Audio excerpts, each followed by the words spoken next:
여러분 북한의 악명 높은 아오지 탄광을 아시나요? 그 탄광을 탈출했다면 믿으실 수 있겠습니까? 충격적이게도 그 일이 실제로 벌어졌습니다.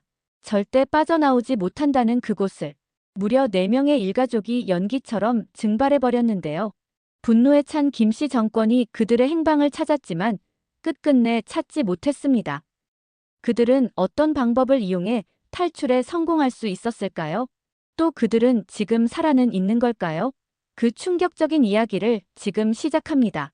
여러분의 구독과 좋아요는 저에게 큰 힘이 됩니다. 어디에서 이 영상을 시청하고 계신지 아래 댓글에 적어주세요. 안녕하세요. 저는 리설입니다. 아오지 탄광. 북한에서 가장 춥고 위험한 곳이죠. 영하 40도까지 내려가는 혹독한 추위, 지하 800m 깊이의 갱도, 그리고 정치범과 요주의 인물들이 보내지는 유배지입니다. 한번 들어가면 나올 수 없다고 알려진 곳이었어요. 그곳을 왜 설명하냐고요? 제가 그곳에 끌려가게 되었거든요. 왜 그곳에 끌려가게 되었는지 궁금하시죠? 3개월 전까지만 해도 우리는 평양에서 평범하게 살고 있었습니다. 아버지 리태식은 공장 전기기사, 어머니 최미라는 국영상점 회계원, 저는 22살 응급간호사, 남동생 준호는 15살 중학생이었어요. 무선 수신이 취미인 얌전한 학생이었습니다. 하지만 평범했던 하루가 지옥으로 떨어지게 된 건 단 하나. 바로 종이 한 장 때문이었어요. 저한텐 할아버지가 계셨습니다. 저희 할아버지 리순철은 젊은 시절 지주집 아들로 자랐어요. 일제강점기에 교토대학에서 공부했고 해방 후에는 토지개혁 때 재산을 모두 빼앗겼지만 지식인으로 인정받아 국가계획위원회에서 일했죠. 하지만 1950년대 후반 권력이 한 사람에게 집중되는 모습을 보며 불안해하기 시작했습니다. 할아버지는 1961년 서랍 깊숙한 곳에 그 불안함이 담긴 조그만 종이를 숨겨뒀습니다. 한 사람이 나라를 다스리면 위험해요라는 17글자. 자신의 마지막 양심을 기록해둔 거였어요. 그 후로 60년간 그 종이는 아무에게도 발견되지 않았죠. 그런데 작년 향년 94세로 할아버지가 돌아가셨습니다. 그것이 사건의 발단이었죠. 집을 정리하던 이웃이 그 메모를 발견하고 신고한 거였습니다. 어떻게 되었냐고요? 2024년 6월 15일 오후 3시. 우리 집 문패가 3번의 망치질로 떨어졌습니다. 금속이 시멘트 바닥에 부딪히는 소리가 귓속까지 파고들었어요. 그 순간 어머니의 손은 무서움에 갇혀 미친 듯이 흔들렸고 아버지는 말을 잇지 못했습니다. 리태식 동지 가족, 즉시 아오지 탄광으로 전출됩니다.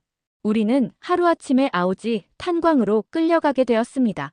우리의 인생이 무너질 순간은 순식간이었어요. 피감시자 리순철의 반동 문서 작성 및 유포건으로 연좌제 적용하여 유예 0일 처분합니다. 가슴이 먹먹해졌습니다. 60년 전 할아버지가 쓴 종이 하나 때문에 우리가 벌 받는다는 게 믿어지지 않았어요. 아버지의 어깨가 무너졌습니다. 내가 제대로 치우지 못해서 목소리가 떨리고 있었죠. 가장으로서 가족을 지키지 못했다는 자책감이 아버지를 짓누르고 있었습니다. 어머니는 체념한 듯 눈물을 훔치며 급하게 옷가지를 챙기기 시작했습니다. 애들 겨울옷부터 약도 챙겨야지. 손이 떨려서 물건들을 제대로 잡지도 못했어요. 평생을 쌓아온 삶이 2시간 안에 가방 2개로 줄어들고 있었습니다. 준호는 책들을 바라보며 서 있었어요. 누나, 이 책들은 어떻게? 목소리에 당황과 두려움이 섞여 있었습니다. 15살 아이에게는 너무 갑작스럽고 무서운 일이었어요. 저는 할아버지의 서재를 마지막으로 바라봤습니다. 할아버지, 왜 그 종이를 남겨두셨어요? 마음속으로 원망스러운 마음이 올라왔습니다. 동시에 60년간 숨겨둔 양심이 조금은 이해되기도 했어요. 2시간 뒤, 트럭이 우리를 태웠습니다. 이웃들이 멀찍이 서서 구경하고 있었어요. 누군가는 고개를 돌렸고 누군가는 수군거렸습니다. 평양에서 아오지까지 480km. 창밖으로 스쳐 지나가는 풍경들이 점점 척박해졌어요. 밤이 되어서야 아오지에 도착했습니다. 영하 15도의 추위가 뼛속까지 스며들었어요. 거대한 굴뚝들에서 나오는 검은 연기가 하늘을 가리고 있었습니다. 멀리서 들리는 기계음과 사이렌 소리가 절망적으로 들렸어요. 할아버지가 그런 메모를 썼고 신고돼서 우린 하루아침에 아오지로 오게 되었어요. 지금 생각해도 억울함이 가슴을 조여옵니다. 하지만 그 억울함이 나중에 우리를 살린 힘이 되었다는 걸 그때는 몰랐어요. 아오지에서의 첫 몇 주가 지났습니다. 어느 날 새벽, 귀를 때리는 사이렌이 울렸어요. 그 소리를 들을 때마다 온몸이 움츠러들었습니다. 지하 갱도로 내려가는 엘리베이터는 여러 명이 함께 타야 했습니다. 어둠 속으로 떨어지는 동안 아무도 말하지 않았어요. 저는 매번 이 엘리베이터가 멈추지 않고 계속 떨어질까봐 두려웠습니다. 갱도 안은 밖보다는 따뜻했지만 습기가 온몸에 달라붙었어요. 마치 무덤 속에 들어온 기분이었습니다. 헬멧 랜턴 불빛만이 앞길을 비췄습니다. 발걸음 소리와 물방울 떨어지는 소리가 메아리 쳤어요. 그 소리들이 점점 커져서 제 심장 박동과 섞였습니다. 응급간호사였던 저는 의무실에 배정되었습니다. 의무실은 갱도 입구에서 조금 떨어진 지점에 있었고 침대 2개와 응급처치 도구함 하나가 전부였어요. 평양병원의 깨끗한 시설들이 그리워졌습니다. 첫날, 압착사고 환자가 들어왔습니다. 다리가 컨베이어 벨트에 끼인 남성이었어요. 정신 차리세요. 천천히 호흡하셔야 해요. 제가 말했지만 제 목소리가 떨리고 있었습니다. 환자는 의식을 잃고 있었습니다. 많은 출혈이 있었어요. 하지만 수혈팩도 산소호흡기도 없었습니다. 무력감이 가슴을 짓눌렀어요. 기본적인 소독약과 붕대만으로 응급처치를 해야 했습니다. 제가 과연 이 사람을 살릴 수 있을까 하는 절망감이 밀려왔어요. 아버지 리태식은 컨베이어 벨트 정비조에 배정되었습니다. 거대한 기계였어요. 벨트가 멈추면 하루 생산량이 손실되기 때문에 절대 멈춰서는 안 되는 장비였어요. 아버지는 마치 그 기계의 부품이 된 것 같다고 중얼거렸습니다. 첫날 저녁집에 돌아온 아버지의 얼굴은 말이 아니었습니다. 매일 새벽부터 저녁까지 연속 작업이었죠. 첫 주에 아버지는 체중이 눈에 띄게 빠졌습니다. 보기만 해도 가슴이 아팠어요. 손에는 기름때와 상처가 가득했습니다. 평양에서는 깨끗했던 아버지의 손이 이제는 알아볼 수 없을 정도였어요. 이 기계가 언제 멈추는지 알아야 살 수 있어. 아버지가 중얼거리며 수첩에 뭔가를 적기 시작했습니다. 그때 아버지 눈에서 무언가 다른 빛이 보였어요. 체념이 아닌 계획하는 사람의 눈빛이었습니다. 어머니 최미라는 국영상점 회계원이 되었어요. 하지만 계산할 물건도 별로 없었습니다. 평양에서 화려했던 어머니가 점점 시들어가는 모습을 보는 게 고통스러웠어요. 하루 배급은 쌀과 된장, 채소 조금이 전부였거든요. 오전에는 숫자, 정리, 오후에는 천 기워주기 작업을 했습니다. 손끝이 바늘구멍에 찔려 빨갛게 부어올랐어요. 어머니는 아무 말 없이 참았지만 가끔 한숨 소리가 들렸습니다. 그 한숨이 저를 더 슬프게 만들었어요. 남동생 준호는 학교에 다녔지만 방과 후에는 무전장비 관리를 도와야 했어요. 15살 아이에게는 너무 힘든 일이었습니다. 통신실에서 외부 신호를 점검하는 일이었죠.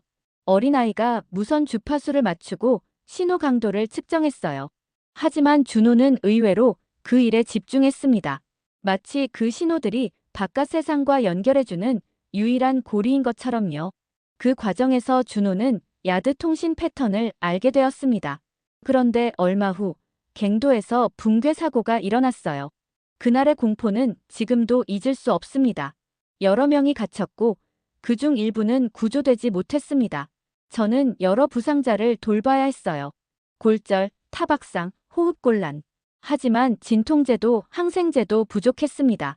제가 할 수 있는 일이 너무 제한적이라는 게 분노스러웠어요. 이곳에서는 사람이 소모품이에요. 의무실 선배가 말했습니다. 살아남으려면 운이 좋아야 해.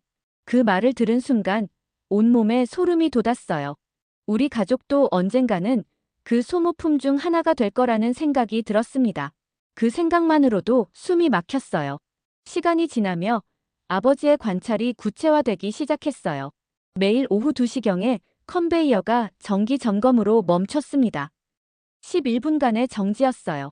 그 시간에는 감시원도 기술자도 갱도에 내려오지 않았습니다. 아버지가 뭔가 발견했다는 걸 직감했어요.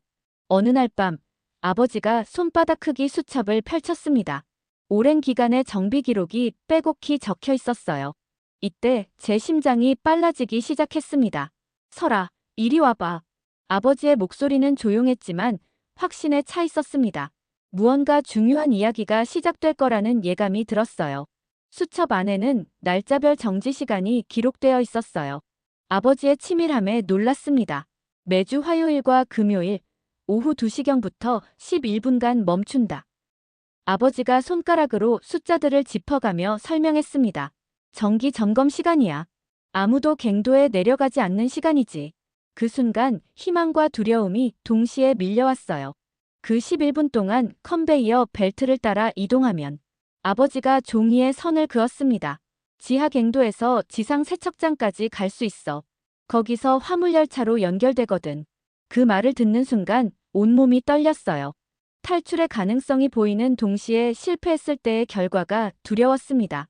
아버지, 들키면 어떻게 돼요? 목소리가 떨렸어요. 사실 답을 알고 있었지만 확인하고 싶었습니다. 들키면. 아버지가 잠깐 말을 멈췄습니다. 그 침묵이 모든 걸 말해주고 있었어요. 하지만 여기 있어도 결국 같은 결과야. 우리에겐 선택의 여지가 없어. 아버지의 체념 섞인 각오가 제 마음을 뒤흔들었습니다. 아버지가 계산했어요. 11분 멈출 때 움직이면 돼. 그 말이 우리 가족의 운명을 바꿀 거라는 걸 그때는 몰랐습니다. 다음 날부터 본격적인 준비가 시작되었어요. 어머니는 봉제 경력을 살려 옷을 개조하기 시작했습니다. 추위와 소음을 막아야 해. 두꺼운 솜을 여러 겹 덧대어 은닉 주머니를 만들었습니다. 어머니의 손끝이 빨갛게 부어올 때까지 바느질하는 모습을 보며 가슴이 아팠어요. 평양에서 고운 옷만 만들던 어머니가 이제는 생존을 위한 옷을 만들고 있었습니다. 이 주머니에 비상약을 넣어둘게. 어머니가 안감 깊숙이 작은 공간을 만들며 말했어요. 목소리에는 불안과 애정이 섞여 있었습니다. 가족을 지키려는 어머니의 마음이 바느질 한 땀 한 땀에 담겨 있었어요. 남동생은 무전기 패턴을 기록했습니다. 누나, 야드 신호가 화요일 오후 3시 20분에 들려요. 매일 같은 시간에 듣고 적었어요. 15살 아이가 가족의 생명을 책임진다는 부담감에 잠을 제대로 자지 못했습니다. 준호의 노트에는 신호 시간과 주파수가 빼곡히 적혀 있었어요. 어린 동생이 이렇게 정확하게 기록하는 모습에 감동하면서도 마음이 아팠습니다. 저는 호흡법을 작성했어요. 응급 간호사 경험으로 저산소 상황에서의 생존법을 정리했죠. 4초 들이쉬고 6초 내쉬기. 심박수를 분당 80 이하로 유지해야 해요. 가족들에게 매일 연습시켰어요. 처음에는 모두 숨이 가빠서 제대로 따라하지 못했습니다. 특히 준호는 긴장하면 호흡이 빨라져서 몇 번이나 다시 연습해야 했어요. 설아, 정말 이렇게 하면 살 수 있을까? 어머니가 호흡 연습을 하면서 물었습니다. 목소리에 간절함이 담겨 있었어요. 저도 확신이 없었지만 가족들에게 희망을 주고 싶었습니다. 네, 어머니. 우리가 함께하면 돼요. 대답하면서도 속으로는 두려움이 가득했어요. 하지만 가장 어려운 건 타이밍이었습니다. 컨베이어 정지 11분과 야드 신호가 동시에 맞는 날을 찾아야 했어요. 아버지가 달력에 표시를 하며 매일 밤 수첩과 달력을 펼쳐놓고 계산에 몰두했어요. 하지만 이 문제의 답이 틀리면 우리는 모두 죽는다는 생각에 두려웠습니다. 9월 27일 화요일이야. 아버지의 손가락이 달력 위에서 멈췄어요. 정지 시간과 열차 스케줄이 7분 차이로 맞아떨어져 그 순간 온 가족의 심장이 빨라졌습니다. 생사를 가를 날짜가 정해진 거였어요. 제 손바닥에 차가운 땀이 났습니다. 준비하는 2주 동안 가족의 분위기가 완전히 달라졌습니다. 어머니는 밤새 옷을 수선하며 우리가 해낼 수 있을까 중얼거렸어요. 불안과 희망이 교차하는 목소리였습니다. 동생은 무전기를 들고 신호 패턴을 외웠습니다. 어린아이가 이렇게 진지한 모습을 보는 게 안쓰러웠어요. 아버지는 갱도 지도를 그리며 경로를 외웠어요. 마치 시험 공부를 하는 것 같았지만 이 시험에서 떨어지면 목숨을 잃는다는 게 무서웠습니다. 저는 가족들의 혈압과 맥박을 매일 체크했습니다. 스트레스로 모두 수치가 높아져 있었어요. 진정하세요. 깊게 호흡하셔야 해요. 하지만 제 목소리도 떨리고 있었습니다. 저 자신도 진정이 안 되는데 어떻게 가족들을 안심시킬 수 있을까요? 탈출하기 이틀 전 마지막 점검을 했어요. 아버지가 수첩을 덮으며 말했습니다. 1분만 틀려도 우리는 끝이야. 하지만 성공하면 말을 잊지 못했습니다. 성공 후의 일은 상상하기도 어려웠거든요. 너무 먼 이야기 같았어요. 아버지의 떨리는 목소리에서 두려움과 간절함이 느껴졌습니다. 우리 정말 이렇게 해도 되는 걸까요? 준호가 작은 목소리로 물었어요. 15살 아이에게는 너무 큰 모험이었습니다. 준호의 떨리는 목소리를 들으니 마음이 더욱 무거워졌어요. 이제 선택할 시간이 없어. 어머니가 말했습니다. 여기 남아있어도 천천히 죽는 거야. 차라리. 어머니도 말을 끝맺지 못했어요. 하지만 우리 모두 그 뜻을 알았습니다. 어머니의 결연한 표정에서 각오를 읽을 수 있었어요. 그날 밤 아무도 잠들지 못했습니다. 각자 침대에 누워 있었지만 숨소리만 들렸어요. 가끔 한숨 소리나 뒤척이는 소리가 났습니다. 저는 천장을 바라보며 내일이 정말 올까 하는 생각을 했어요. 무서웠지만 동시에 희망도 있었습니다. 그렇게 저희는 뜬 눈으로 밤을 보내게 되었습니다. 우리에게 드디어 그날이 왔습니다. 9월 27일 오후 2시. 운명의 순간이 왔어요. 갱도에는 평소와 같은 기계음이 울리고 있었습니다. 하지만 제 심장 박동은 그 어떤 소리보다 크게 들렸어요. 아버지가 시계를 보며 손짓했습니다. 1분 후면 컨베이어가 멈춘다는 신호였어요. 준비됐나? 아버지가 작게 물었습니다. 목소리가 떨리고 있었어요. 저는 고개를 끄덕였지만 온몸이 경직되어 있었습니다. 어머니와 준호도 긴장한 표정으로 서 있었어요. 준호의 얼굴이 창백했습니다. 갑자기 굉음이 멈췄습니다. 컨베이어 벨트가 정지한 거였어요. 갱도가 갑자기 조용해지니 더욱 무서웠습니다. 이제 우리에겐 11분밖에 없었어요. 지금부터 긴 거리를 기어가요.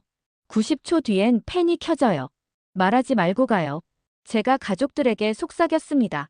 목소리를 최대한 작게 냈지만 떨림을 숨길 수 없었어요. 아버지가 먼저 컨베이어 벨트 위로 올라갔습니다. 그 모습이 마치 무덤 속으로 들어가는 것 같아 보였어요. 어머니가 그 뒤를 따랐고 준호, 마지막으로 제가 올라갔습니다. 벨트 위의 금속이 차갑고 거칠었어요. 어둠 속에서 기기 시작했습니다. 헬멧 랜턴 불빛만이 앞길을 비췄어요. 벨트는 생각보다 좁았습니다. 양쪽 벽과의 간격이 몇십 센티미터밖에 되지 않았어요. 몸을 최대한 낮춰야 했습니다. 무릎과 팔꿈치가 금속에 쓸리면서 아팠어요. 먼지가 코와 입을 파고들었고 공기가 점점 부족해졌습니다. 갱도 깊숙이 들어갈수록 산소가 부족해졌어요. 숨이 가빠지기 시작했습니다. 4초 들이쉬고 6초 내쉬기를 해야 하는데 자꾸 빨라졌어요. 제가 가르친 호흡법을 제가 제대로 하지 못하고 있었습니다. 공황 상태가 올 것 같아 무서웠어요. 아버지가 뒤를 돌아보며 손짓을 했습니다. 천천히, 침착하게라는 뜻이었어요. 하지만 아버지의 얼굴에도 땀이 흐르고 있었습니다. 우리 모두 한계에 가까워지고 있었어요. 절반쯤 왔을 때 준호가 멈췄습니다. 돌아보니 준호가 바닥에 엎드려 있었어요. 숨을 헐떡이고 있었습니다. 어머니가 급히 준호에게 다가갔어요. 준호의 얼굴이 새파랗게 질려 있었습니다. 제가 뒤로 기어가서 준호의 맥박을 짚어봤어요. 너무 빨랐습니다. 천천히 숨 쉬어. 제가 준호 귀에 속삭였습니다. 준호가 고개를 끄덕였지만 여전히 떨리고 있었어요. 이대로 가다가는 준호가 쓰러질 것 같았습니다. 아버지가 시계를 봤습니다. 5분이 지났어요. 시간이 너무 빨리 가고 있었습니다. 조금만 더. 어머니가 준호의 손을 잡으며 말했어요. 어머니의 목소리에도 절망이 섞여 있었습니다. 하지만 포기할 수는 없었어요. 그렇게 한마음으로 서로를 다독이며 가는 도중 멀리서 희미한 빛이 들어왔어요. 드디어 비상 환기구가 보였습니다.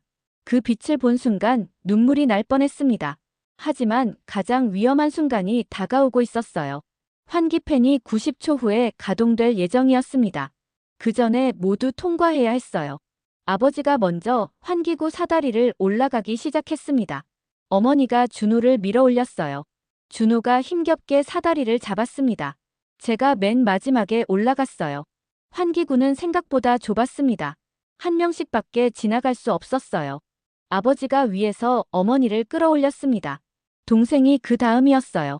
제가 올라가는 동안 아래서 윙윙거리는 소리가 들렸습니다. 환기팬이 곧 가동될 거라는 신호였어요. 빨리. 아버지가 제 손을 잡아 끌었습니다. 거센 바람이 아래에서 불어올라왔어요. 환기팬이 돌기 시작했습니다.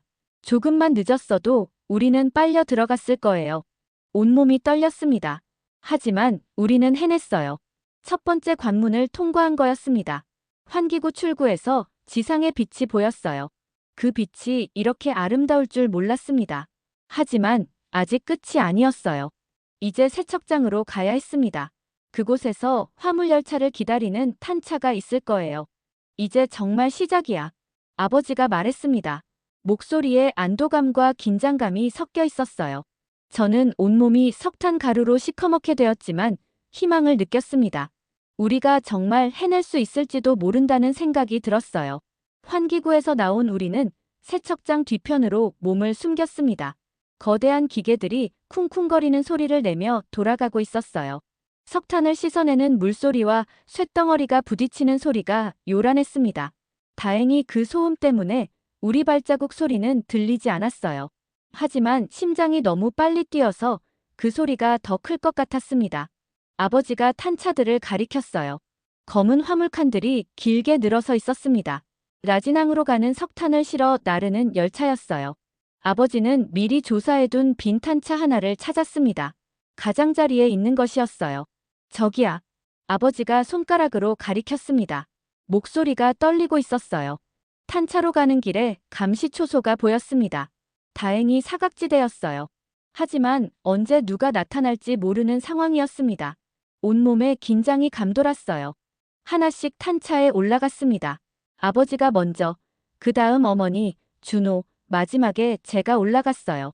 탄차 바닥은 차갑고 거칠었습니다. 석탄 가루가 온몸에 묻었어요. 어머니가 미리 준비해둔 보온포를 꺼냈습니다. 몸을 따뜻하게 해야 해요. 어머니의 손이 떨리고 있었어요. 며칠 밤을 새워 만든 포였습니다. 그 안에는 소음 차단용 천도 들어있었어요. 준호가 탄차 모서리에 몸을 웅크렸습니다. 누나, 정말 무서워요. 15살 아이에게는 너무 큰 공포였어요. 제가 준호 옆에 앉아 어깨를 감쌌습니다. 준호의 몸이 심하게 떨리고 있었어요. 여긴 오랜 시간 조용히 있어야 돼요. 호흡 계속해요.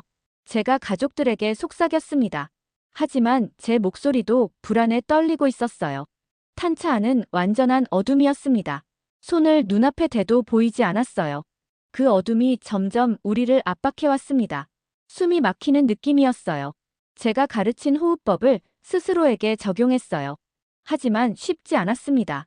가슴이 답답하고 숨이 가빠졌어요. 어머니가 제 손을 잡았어요. 설아, 괜찮아. 어머니의 손은 차갑고 떨리고 있었지만 따뜻함이 느껴졌습니다. 가족이 함께 있다는 게 조금이나마 위안이 되었어요. 그러던 중 갑자기 탄차가 흔들렸습니다. 누군가 밖에서 점검하는 소리가 들렸어요. 발자국 소리와 금속을 두드리는 소리였습니다. 우리 모두 숨을 죽였어요. 심장이 터질 것 같았습니다. 여기 무게가 이상한데? 밖에서 남자 목소리가 들렸어요. 그 순간 온몸이 얼어붙었습니다. 들킨 걸까요? 동생이 더욱 몸을 움츠렸어요. 어머니의 손이 제 팔을 꽉 잡았습니다. 아버지는 숨소리조차 내지 않고 있었어요. 탄차에 끼워진 볼트에서 삐걱거리는 소리가 났습니다. 우리 몸무게 때문에 탄차가 기울어지고 있었어요. 이 소리가 계속되면 들킬 수밖에 없었어요. 아버지가 몸을 천천히 이동시켜 무게 중심을 맞췄습니다.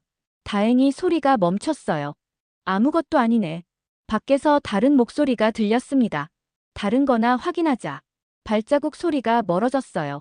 그제서야 숨을 쉴 수 있었습니다. 온몸에 식은땀이 흘렀어요.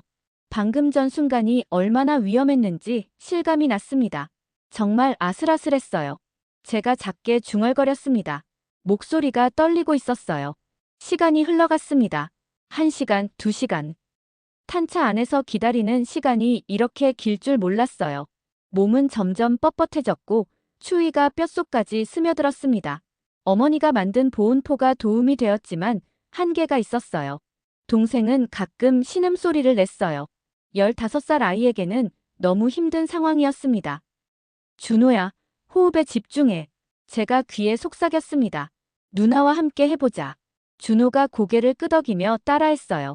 점점 심박수가 정상으로 돌아왔습니다. 다행이었어요. 그렇게 동생을 진정시키던 중 밖에서 기적 소리가 들렸습니다.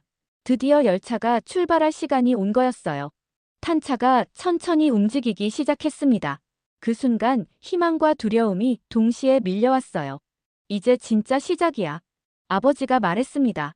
목소리에는 각오가 담겨 있었어요. 우리는 라진항을 향해 떠나고 있었습니다. 하지만 아직 많은 시간이 남아 있었어요. 그 시간을 견뎌내야만 살 수 있었습니다. 열차가 라진 방향으로 움직이기 시작했어요. 탄차 바퀴와 철로가 부딪히는 철컥철컥 소리가 일정한 리듬을 만들었습니다. 처음에는 그 소리가 희망적으로 들렸어요. 우리를 자유로 데려다줄 소리 같았거든요. 하지만 시간이 지나면서 그 소리가 점점 불안하게 느껴졌습니다. 30분 정도 달렸을 때 열차가 갑자기 멈췄어요. 준호가 귀를 기울였습니다. 무선 수신 취미 덕분에 야드 신호에 민감했어요. 누나, 신호음이 들려요. 준호가 작게 속삭였습니다. 목소리에 긴장이 가득했어요. 15살 아이가 온 가족의 안전을 책임지고 있다는 부담감이 느껴졌습니다. 밖에서 무전기 소리가 들렸어요. 야드 대기, 신호 확인. 직원들이 서로 교신하는 소리였습니다. 우리는 야드에 들어와 있었어요. 여기서 얼마나 기다려야 할지 알 수 없었습니다. 어머니가 조용히 흔적 지우기를 시작했어요. 우리가 앉았던 자리에 석탄 가루를 고르게 펴서 사람이 있었던 흔적을 감췄습니다. 손끝으로 조심스럽게 작업하는 어머니의 모습이 긴장되어 보였어요. 흔적을 남기면 안 돼. 어머니가 입모양으로만 말했습니다. 소리를 낼 수 없는 상황에서 어머니의 표정이 모든 걸 말해주고 있었어요. 1시간이 지났습니다. 그동안 열차는 꼼짝하지 않았어요. 탄차 안에서 기다리는 시간이 이렇게 길게 느껴질 줄 몰랐습니다. 몸은 점점 경직되었고 다리는 저리기 시작했어요. 하지만 움직일 수도 없었습니다. 조금만 잘못 움직여도 소리가 날 수 있었거든요. 준호의 심박수가 다시 빨라지고 있었어요. 제가 그의 손목을 잡고 맥박을 확인했습니다. 너무 빨랐어요. 이대로 가다가는 준호가 과호흡을 일으킬 수도 있을 것 같았습니다. 준호야. 제가 귀에 대고 속삭였습니다. 호흡법 같이 해보자. 준호가 고개를 끄덕였지만 몸이 여전히 떨리고 있었어요. 공포와 스트레스가 아이에게는 너무 컸습니다. 제가 손으로 호흡 리듬을 맞춰주었어요. 준호가 제 리듬을 따라하기 시작했습니다. 처음에는 불규칙했지만 점점 안정되어 갔어요. 10분 후에 다시 맥박을 확인하니 정상으로로 떨어졌습니다. 다행이었어요. 신호가 울리면 멈추고 끝나면 숨만 쉬어요. 목표는 소리 0이에요. 제가 가족들에게 입모양으로 전달했습니다. 모든 가족이 고개를 끄덕였어요. 하지만 모두의 얼굴에서 극도의 긴장감이 느껴졌습니다. 2시간째 준호가 또 다른 신호를 포착했어요. 출발 신호 같아요. 준호가 아주 작게 속삭였습니다. 무선 신호에 대한 그의 감각이 정확했어요. 곧이어 열차가 다시 움직이기 시작했습니다. 그 순간 가슴에 희망이 차올랐어요. 하지만 20분 만에 또 멈췄습니다. 이번에는 더 오래 멈춰 있었어요. 3시간이 넘게 기다려야 했습니다. 그동안 준호는 계속 신호를 들으며 멈춤과 출발 패턴을 파악했어요. 패턴이 있어요. 준호가 말했습니다.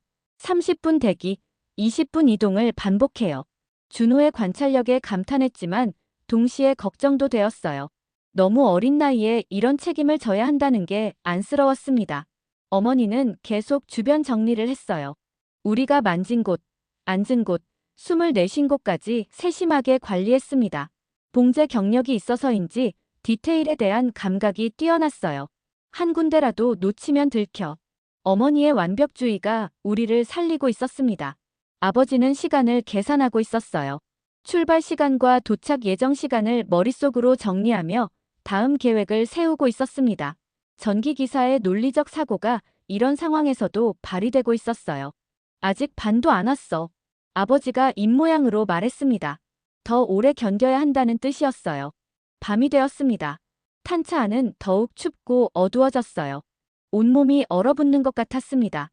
어머니가 만든 보온포가 있었지만 한계가 있었어요. 특히 바람이 불어올 때마다 뼛속까지 차가워졌습니다. 그때 준호가 다시 신호를 들었어요. 이번엔 긴 신호예요. 장거리 이동 신호 같아요.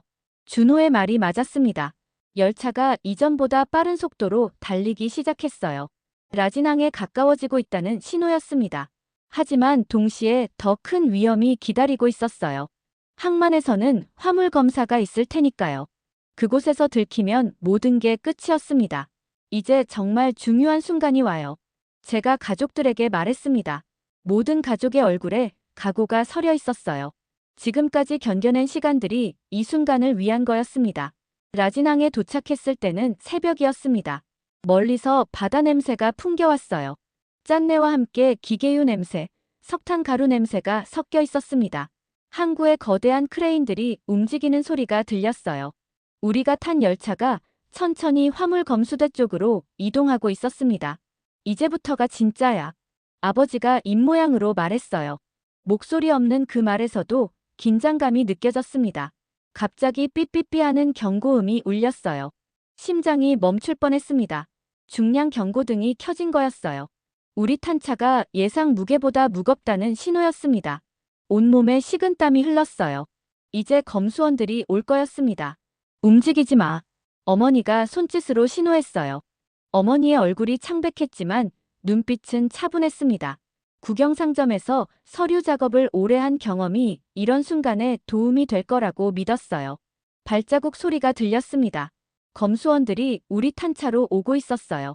7번 칸 중량 이상. 한 남자가 말했습니다. 확인해보자. 다른 목소리가 대답했어요.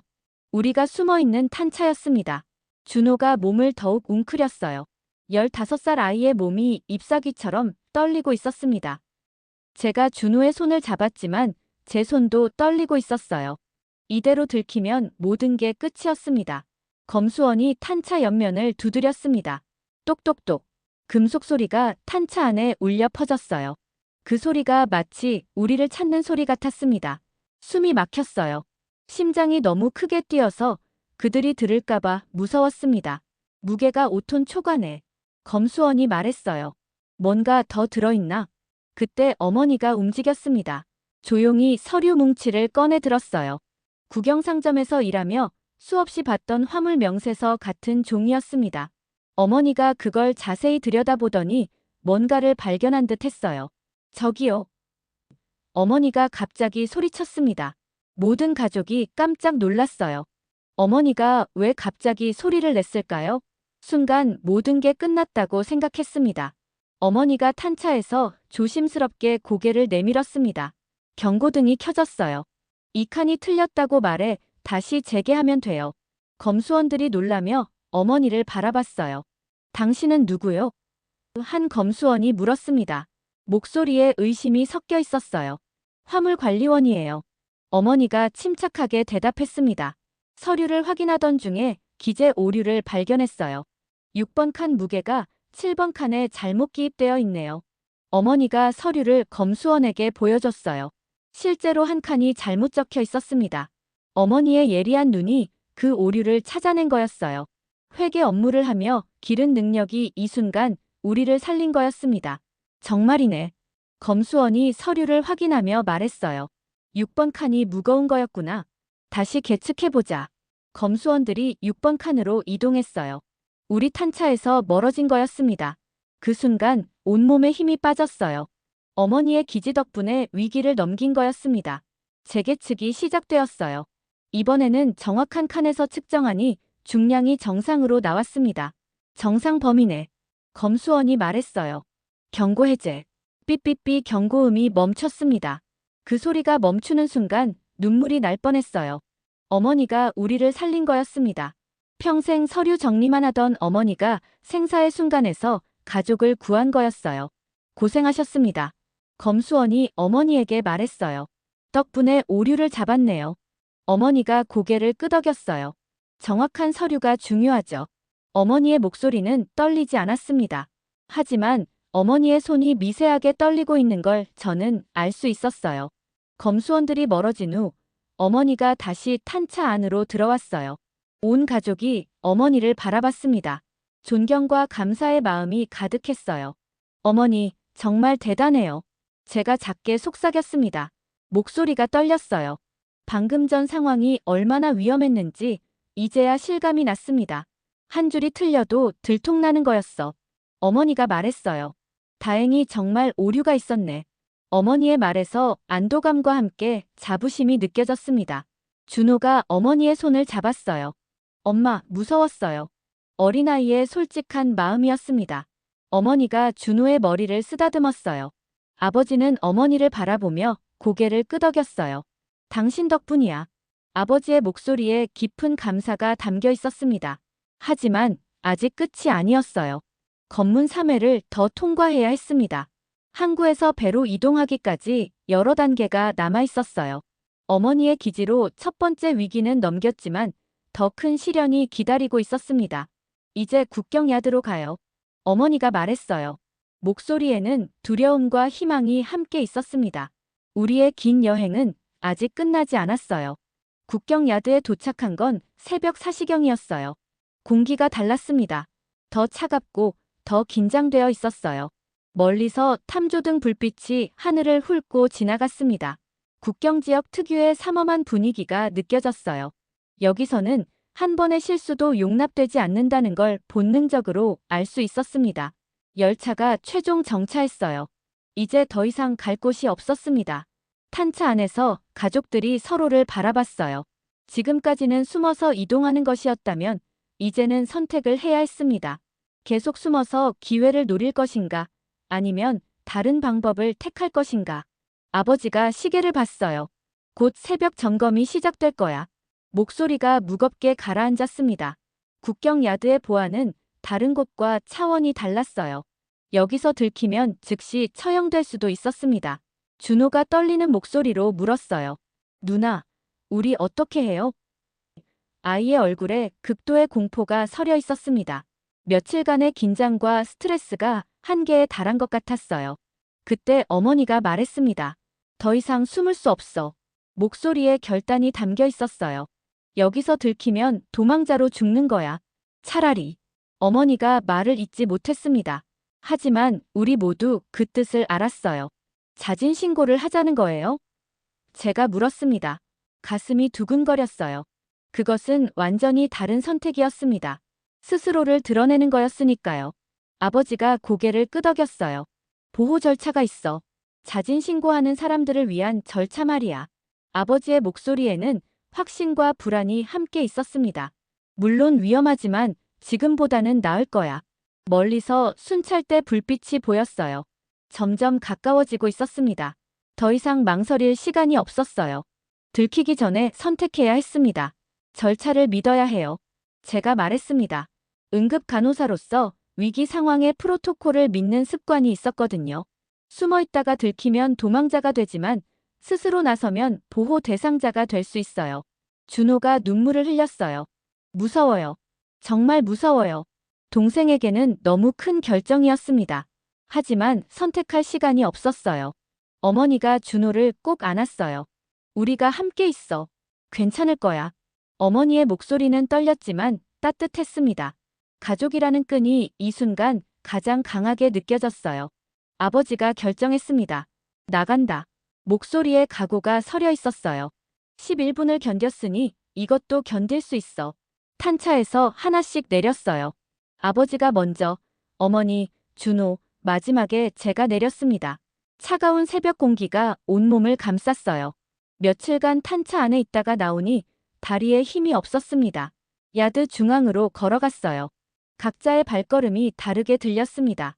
아버지는 무겁고 결연하게, 어머니는 조심스럽게, 준호는 떨리면서 저는 최대한 침착하려고 노력하며 걸었어요. 탐조등이 우리를 비췄습니다. 순간 눈이 부셔서 손으로 가렸어요. 그 불빛 아래서 우리는 완전히 노출되었습니다. 더 이상 숨을 곳이 없었어요. 이제 운명을 받아들여야 했습니다. 정지. 확성기에서 목소리가 울렸어요. 신분을 밝혀라. 아버지가 두 손을 높이 들었어요. 어머니와 준호, 저도 따라서 손을 들었습니다.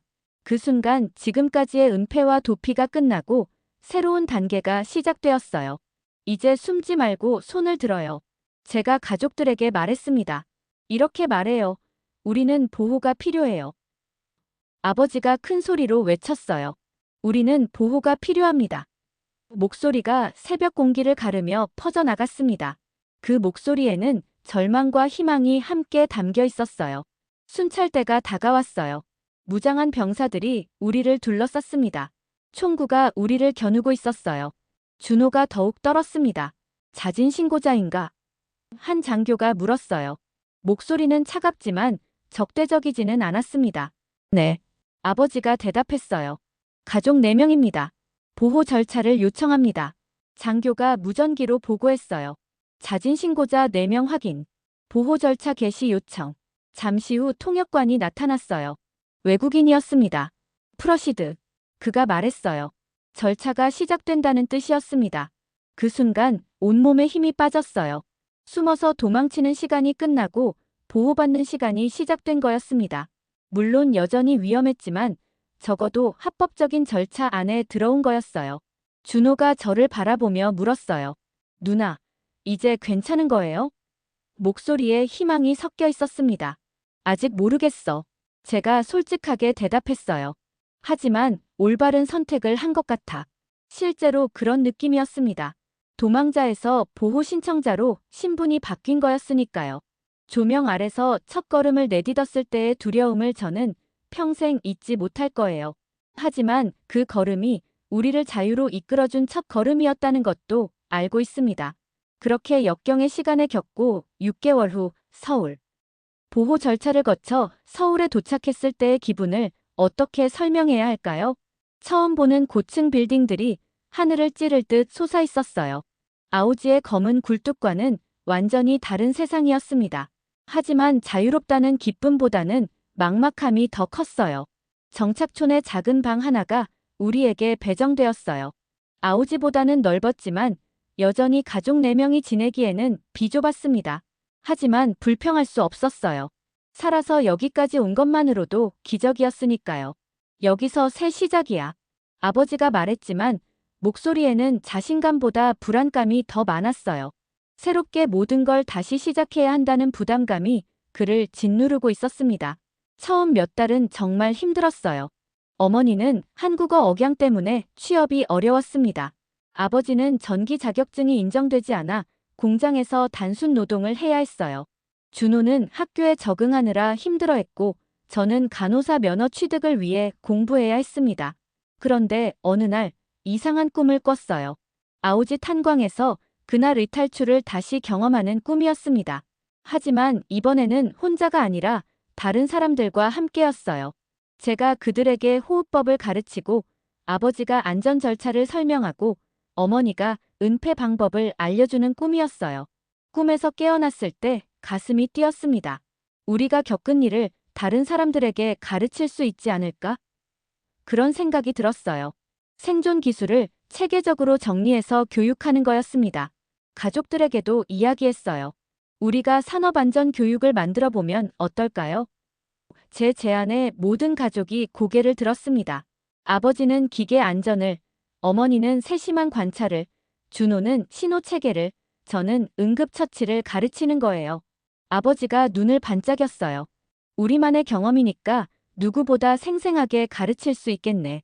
목소리에 처음으로 활기가 돌았습니다. 그동안 자신감을 잃고 있던 아버지가 다시 희망을 찾는 것 같았어요. 어머니가 고개를 끄덕였어요. 세부 사항을 놓치면 안 된다는 걸 누구보다 잘 알잖아. 라진항에서의 경험이 어머니에게 자신감을 준 것 같았습니다.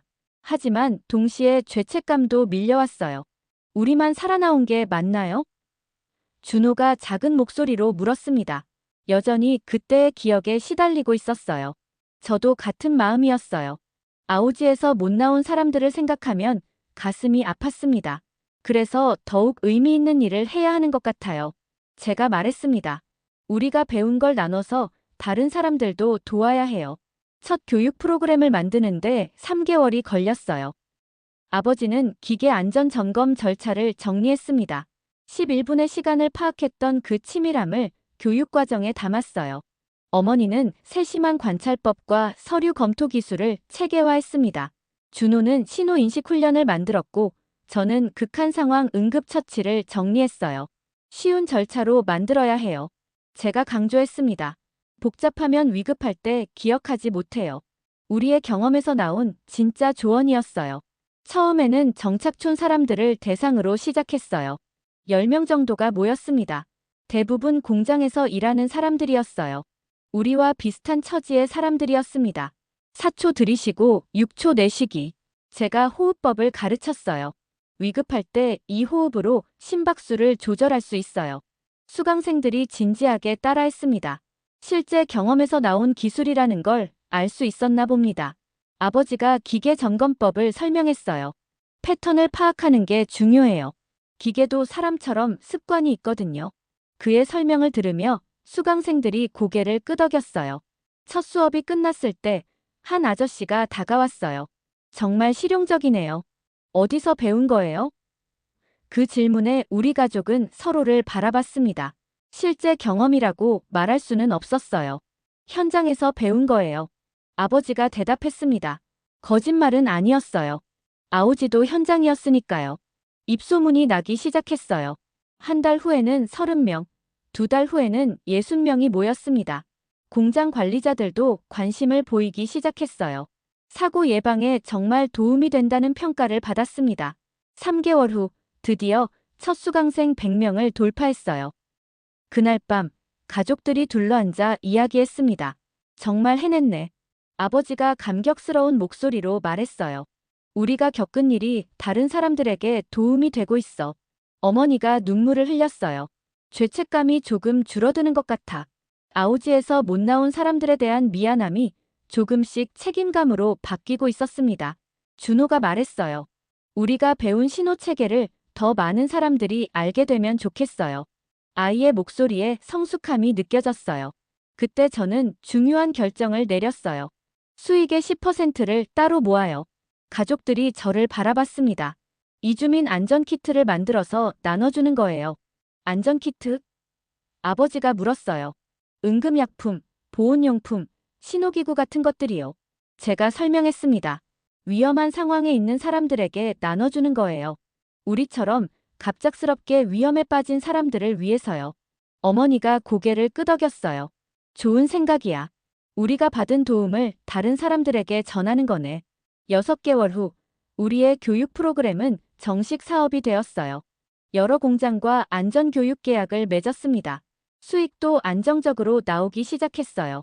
약속대로 수익의 10%로 안전키트를 만들었습니다. 첫 번째 키트를 정착촌 새 입주자에게 전달할 때의 기분을 잊을 수 없어요. 키트를 받은 사람의 고마워하는 표정을 보니 우리가 올바른 일을 하고 있다는 확신이 들었습니다. 그 키트에 자부심과 책임감이 담겨 있었어요. 지금 생각해보면 아우지에서의 11분이 우리 인생을 바꾼 것 같아요. 그 경험이 우리에게 생존의 기술을 가르쳐줬고 그 기술을 다른 사람들과 나누는 삶을 살게 해줬습니다. 아버지는 이제 안전 전문가로 인정받고 있어요. 어머니는 세부 관리 전문가가 되었고 준호는 신호체계 개발자로 성장하고 있습니다. 저는 극한 상황 응급처치 강사로 활동하고 있어요. 할아버지의 메모가 우리를 아우지로 보냈지만 결국 그 경험이 우리를 더 의미 있는 삶으로 이끌어준 것 같습니다. 한 사람이 나라를 다스리면 위험하다는 할아버지의 말씀이 여러 사람이 함께 도우면 안전하다는 우리의 철학이 되었어요. 매일 밤 가족들과 함께 앉아 내일의 교육 계획을 세울 때면 행복합니다. 우리가 생존자에서 조력자가 되었다는 걸 느끼거든요. 11분의 기적이 평생의 사명이 된 거예요. 아직도 아우지 탄광에 있을 동지들이 하루빨리 자유를 찾을 수 있는 날이 오기를 기다리며 이야기가 감동적이셨다면 좋아요와 구독 부탁드려요. 늘 더 놀라운 기적 이야기를 선물하겠습니다. 지금까지 감동 선물이었습니다. 감사합니다.